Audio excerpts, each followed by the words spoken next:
Soy la doctora Teresa Gledhill, médico anatomopatólogo, y en la siguiente conferencia les hablaré sobre gastritis, sus características morfológicas y los sistemas de clasificación histológica más utilizados.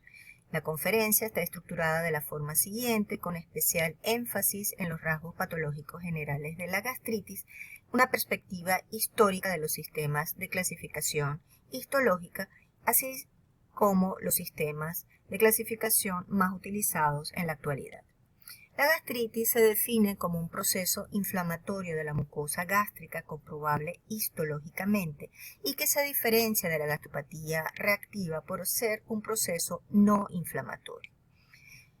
La etapa moderna del estudio de la gastritis inicia con Schindler, quien ya en esa época afirmaba que la gastritis se convertiría en una de las entidades más debatidas del cuerpo humano. El diagnóstico de gastritis se basa en criterios clínicos, serológicos, endoscópicos e histológicos y buscan dividir la gastritis en una forma atrófica y no atrófica. Existe una amplia variedad de sistemas de clasificación basados en criterios morfológicos, topográficos y etiológicos sin implicaciones terapéuticas ni pronósticas y cuyo valor es meramente académico. Con la finalidad de estandarizar los informes anatomopatológicos, en la actualidad los médicos patólogos emplean los sistemas de clasificación SIGNE actualizados combinados con los sistemas de estadiación Olga y Holguín. La definición de gastritis se basa en las características morfológicas de la mucosa gástrica. Por lo tanto, el diagnóstico idóneo de esta entidad depende del reconocimiento de los diferentes tipos de respuestas tisulares, su intensidad y localización. Entre los rasgos patológicos a reconocer en una mucosa gástrica destacan las siguientes. La infiltración polimorfonuclear neutrófila en condiciones normales es escasa o ausente y en caso de estar presente es un criterio de actividad, ya sea por la presencia de neutrófilos en la lámina propia o permeando el epitelio de revestimiento glandular. Se asocia a infección por Helicobacter pylori o gastritis flegmonosa. La presencia de células mononucleares es escasa en antro y ausente en cuerpo en condiciones normales. La presencia de 5 o más células plasmáticas permite hacer el diagnóstico de gastritis crónica. Cúmulos de linfocitos cercanos a la muscularis mucosae puede observarse en condiciones normales, pero la presencia de folículos linfoides es característico de la infección por Helicobacter pylori. Igualmente, la infiltración por eosinófilos en ocasiones es escasa, pero el aumento en la cantidad de células inflamatorias orienta a descartar un proceso alérgico, parasitario o una gastritis eosinofílica. La hiperemia de la mucosa, edema de la lámina propia, degeneración del epitelio de superficie y erosión de las glándulas son hallazgos morfológicos que se asocian a un proceso inflamatorio prolongado en la mucosa gástrica y su etiología es diversa, destacando la gastritis química y la gastritis por Helicobacter pylori. La hiperplasia foviolar se caracteriza por foviolas gástricas profundas y tortuosas y este hallazgo se asocia sobre todo a gastritis química, gastritis por Helicobacter pylori y gastropatías reactivas. La metaplasia intestinal se define como la sustitución del epitelio mucosecretor del estómago por un epitelio de tipo intestinal metaplásico con células caliciformes. Es importante subclasificar la metaplasia en completa tipo 1 o incompleta tipo 2 y tipo 3, ya que tiene valor pronóstico, pues es considerada una lesión preneoplásica que puede progresar a displasia y cáncer gástrico. La atrofia se define como la pérdida de glándulas gástricas y esa pérdida puede ser por sustitución por fibroblastos, tejido fibroconectivo, matriz extracelular y glándulas metaplásicas. Es importante clasificar la atrofia en metaplásica y no metaplásica. La proliferación de células endocrinas, la alteración de células parietales y la hiperplasia del músculo liso interfobiolar son hallazgos poco frecuentes y generalmente se asocian a gastritis química o terapia prolongada con inhibidores de la bomba de protones. En las imágenes siguientes vamos a ver los hallazgos morfológicos ya descritos.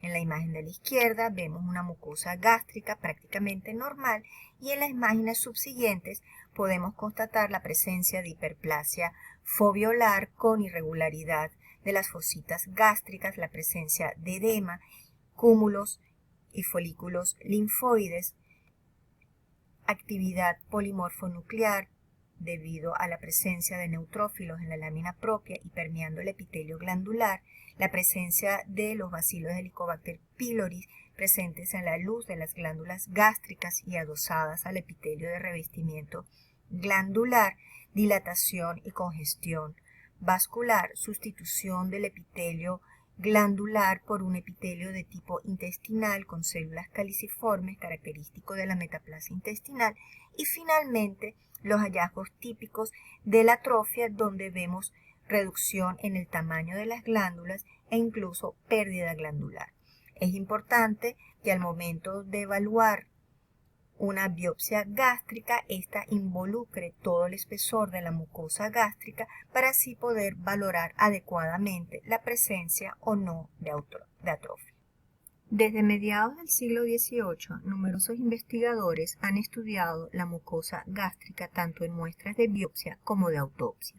Schindler, a mediados del siglo XX, correlaciona por primera vez los hallazgos macro y microscópicos y clasifica la gastritis en agudas y crónicas. Las primeras no representan problemas diagnósticos, por el contrario, las gastritis crónicas han sido objeto de múltiples y sucesivas sistemas de clasificación. Antes del descubrimiento del Helicobacter pylori, los sistemas de clasificación de la gastritis crónica se basaban en criterios etiopatogénicos, morfológicos, endoscópicos, anatómicos y topográficos, sin implicaciones pronósticas ni terapéuticas. Schindler, Lambert y Whitehead se basaron en criterios eminentemente morfológicos, mientras que Correa y Strickland tomaron en cuenta criterios etiológicos, topográficos y anatómicos. En 1990 se crea el sistema de clasificación Sidney, el cual es actualizado 3 años después y que busca simplemente estandarizar el reporte de anatomía patológica. Tiene dos vertientes, una vertiente endoscópica y una vertiente histológica.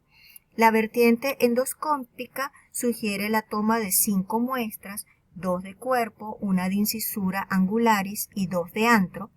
Cada una de las muestras son colocadas en envases con formol tamponado adecuadamente identificados y las muestras correspondientes a antro y cuerpo se utilizan para valorar la extensión y severidad de la enfermedad, mientras que la muestra de incisura angularis busca evaluar sobre todo la presencia de lesiones preneoplásicas como es la metaplasia intestinal y la atrofia gástrica.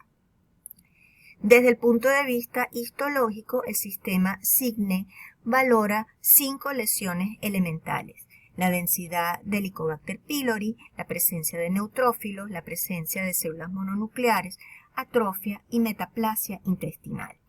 Cada una de estas lesiones elementales son evaluados en cada una de las zonas donde se tomaron muestras de biopsia y posteriormente son valoradas de acuerdo con una escala visual desde normal pasando por leve, moderado y marcado.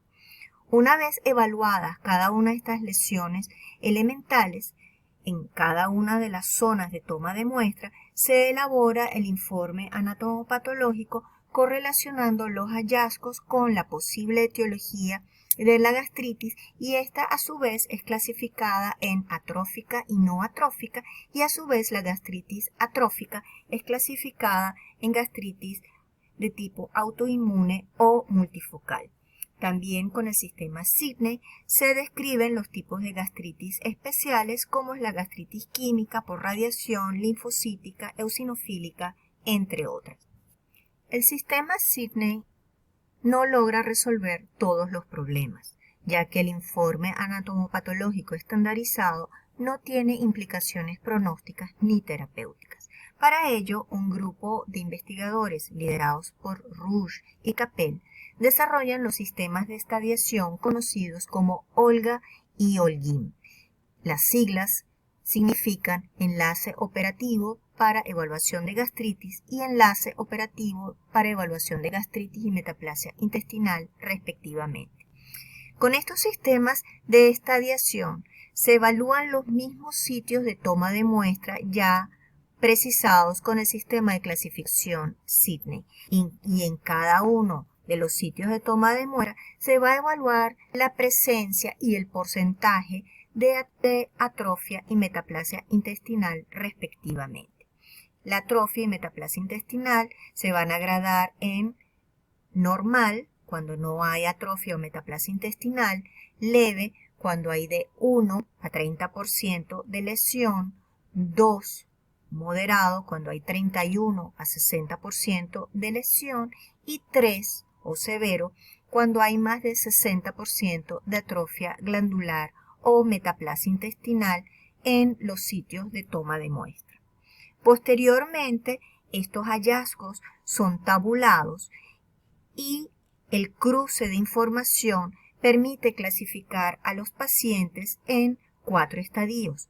Estadios 0 y 1 con bajo riesgo para desarrollar lesiones displásicas o carcinoma gástrico y estadios 2 y 3 que son estadios de alto riesgo para el desarrollo de lesiones preinvasoras o invasoras.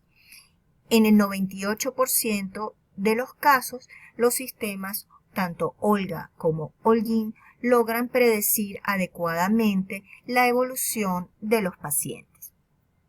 En la actualidad se ha desarrollado un tercer sistema de clasificación, que es el sistema TAME, que busca unir los hallazgos del sistema de clasificación Sidney con el sistema Holguín y ha evaluado hasta ahora pacientes obesos, fumadores de sexo masculino con alto riesgo para el desarrollo de atrofia y metaplasia intestinal y ha permitido predecir su evolución hacia una lesión displásica o un carcinoma gástrico precoz. Un aspecto importante a considerar en los sistemas de clasificación son sus limitantes. Al momento de aplicar el sistema de clasificación Sidney o los sistemas de estadiación Olga u Holguín, es importante realizar el protocolo de toma de biopsias. Habitualmente el muestreo de la mucosa gástrica es incompleta o las muestras vienen mal rotuladas, por lo cual el informe anatomopatológico es totalmente empírico y no se pueden aplicar los sistemas de clasificación como tales. Otro aspecto importante a considerar es la variabilidad interobservador en la valoración de los parámetros histológicos, sobre todo en la valoración de la atrofia a nivel de antro. Finalmente, es importante desarrollar programas de tamizaje endoscópico según los grupos de riesgo, bajo riesgo o alto riesgo, establecidos según los sistemas Olga y Holguín. Un aspecto importante también es que el muestreo de la mucosa gástrica debe ser completo, debe ser amplio, y en la medida que ese muestreo sea satisfactorio, podremos descartar la presencia o no del Helicobacter pylori y de las lesiones preneoplásicas como son la atrofia y la metaplasia intestinal.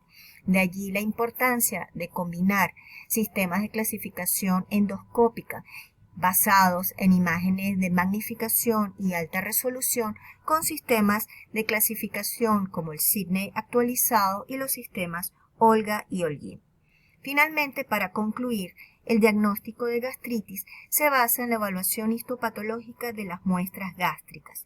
La endoscopia y la biopsia constituyen la prueba de oro para realizar el diagnóstico, identificando su distribución, severidad y etiología. Los anatomopatólogos deben evaluar las biopsias según el sistema Sidney e incluir la estadificación propuesta por Olga y Holguín. Estos sistemas permiten calificar el riesgo individual de cáncer gástrico futuro en los pacientes sometidos a endoscopia. Y finalmente, y no menos importante, resulta fundamental el trabajo en equipo gastroenterólogo-anatomopatólogo para la adecuada toma y procesamiento de muestras y la consecuente aplicación de los sistemas de clasificación histopatológica. Muchas gracias.